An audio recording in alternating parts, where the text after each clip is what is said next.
और माला घाल हुए हैं मुक्ता, ये सटदल उआ बाई बकदा।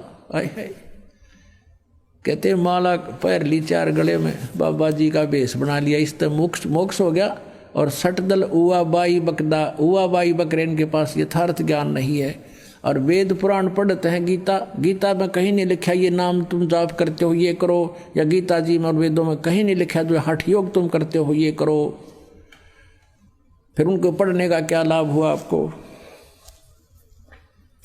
बैरागी बैराग न जाने, बिन सतगुरु नहीं चोट निशाने। 12 बाट बेटम बिलोरी, सठ दर्शन में भक्ति ठगोरी। ये सठ दर्शनी जो साधना करते हैं इनके अंदर जीवन नाशक साधनाएं हैं, या भक्ति ठगोरी है, ठगी की भक्ति है। और बैरागी बैराग न जाने, इनको बैराग का पता ही नहीं। बैराग घर त्यागने से नहीं, आत्मा में होता है, परमात्मा की तरफ विशेष कसक हो, सब विकारों से अपने आप हट जाएगा, वो है वैराग। और बिन सतगुरु नहीं चोट निशाने, सतगुरु के बिना वो यथार्थ मंत्र मिले नहीं, तो वो निशाने पर चोट लगे नहीं तो बात बने नहीं।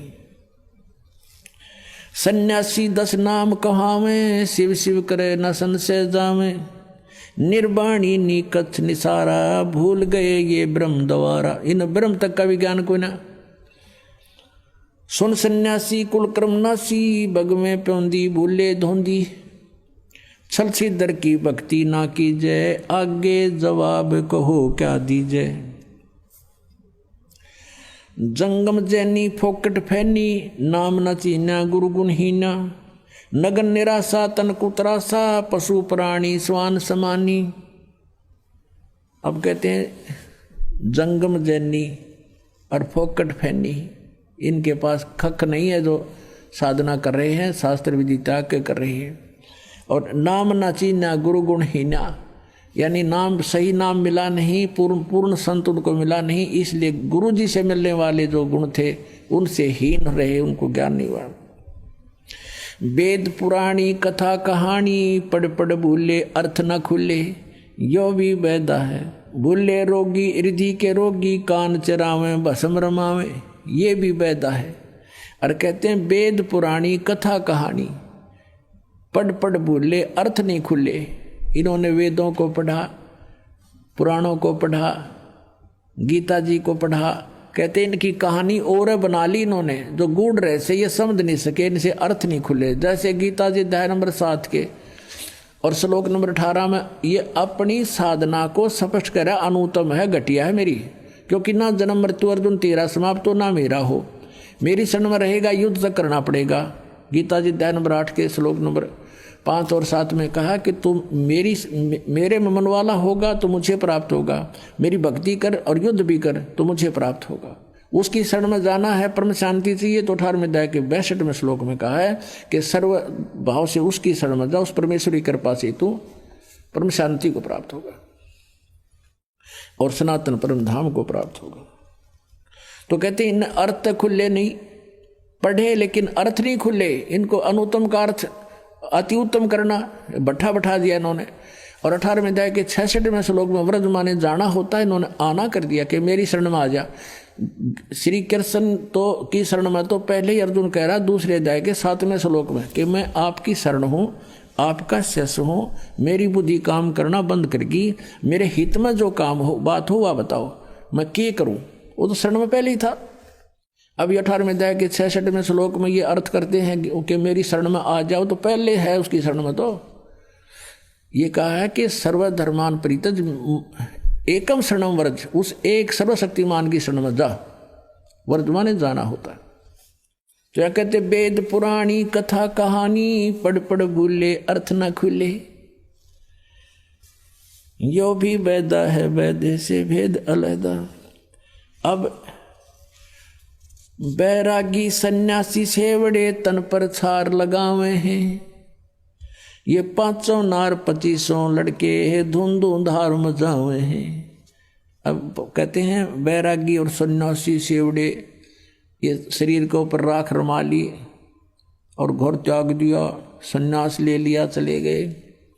अब परमात्मा कहते हैं कि 500 नार 2500 लड़के ये धुंधों धार मचावे हैं।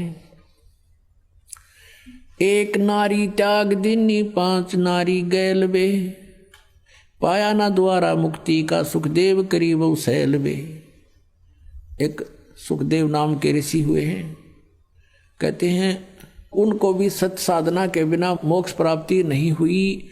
आप तो जाते हो घर छोड़ के, अपने बच्चों को छोड़कर, स्त्री को छोड़कर के ये भक्ति में बाधा करते हैं, जंगल में चले गए, शैल वहाँ करी। और सुखदेव तो आसमान में जाता था, स्वर्ग में। अगर ये धक्के खाने तो भगवान मिला तो वो तुमसे ज़्यादा खाता था, स्वर्ग तक पहुँच जाता था, और फिर भी ना मिला। एक नारी त्याग दीनी 5 नारी गैल वे।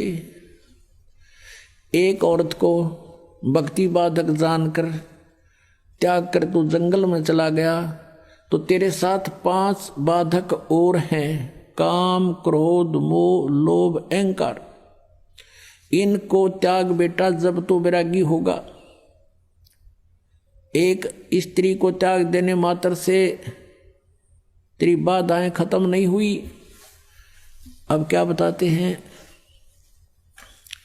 घर त्याग दिया, जंगल में जा बैठा, 1 दिन भूखा रह सके है, 2 दिन मुश्किल तो निकाल लेगा, तीसरे दिन फिर कटोरा लेकर गृहस्थी के द्वार पाना पड़ेगा, दिए माई धक्के खा। अब परमात्मा कहते हैं जंगल में रहेगा तो ओले भी पड़ेंगे, ठंड भी पड़ेगी, गर्मी भी लगेगी, तो उसके लिए झोपड़ी भी डाल ली। इन ऋषियों ने घर छोड़ के गए, ये सारी व्यवस्था करनी पड़ी। सर्दी गर्मी से बचने के लिए भी जुगाड़ जोड़ा कि मैं कोई गुफा बनाई है कि तौर फंड करे। और जब सारा कुछ बना घर में है, अपनी भक्ति भी कर, बच्चों नृत्य भी करवा, मार्ग पर लगा सिर्फ मूल उद्देश्य यही जानो 2 रोटी भगवान ने दे दी है, आप व्यवस्था करेगा तुम्हारी। हम भूल गए माँ के पेट में भी भगवान ने हमें दिया, अब बाहर भी वही देगा।